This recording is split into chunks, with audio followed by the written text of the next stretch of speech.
இன்றைய முக்கிய செய்திகள் வாசிப்பது நான் உங்கள் வெங்கடேஷ். பட்ட பகலில் ஒரு இளைஞனை 5 இளைஞர்கள் சேர்ந்து கொடூரமாக அடித்து கொலை.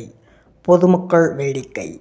போலீசார் தொடர்ந்து விசாரணை செய்து அந்த 5 இளைஞர்களை கைது செய்து சிறையில் அடைத்தனர்.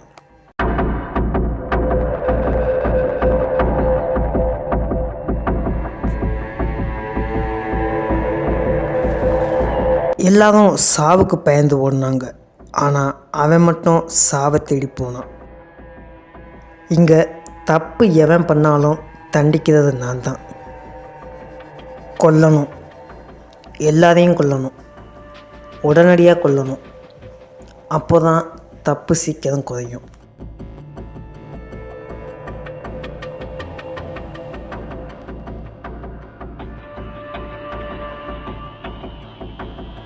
ஒன்று சொல்கிறேன், கவனமாக கேட்டுக்கோ. எனக்கு யார்கிட்டையும் பேச டைம் இல்லை. ஒவ்வொருத்தங்கிட்டையும் என்னால் பதில் சொல்லிகிட்டு இருக்க முடியாது. நான் என்னோடய பாதையில் போய்கிட்டு இருக்கேன். என்னோடய மரியாதையை கெடுக்காதீங்க, உங்களோட மரியாதையை கெடுத்துக்காதீங்க. அவ்வளோதான் என்னால் சொல்ல முடியும். இது என்னோடய கதை. இந்த கதையில் நீங்கள் என்ன பண்ணணுங்கிறத முடிவு பண்ணுறது நான் தான்.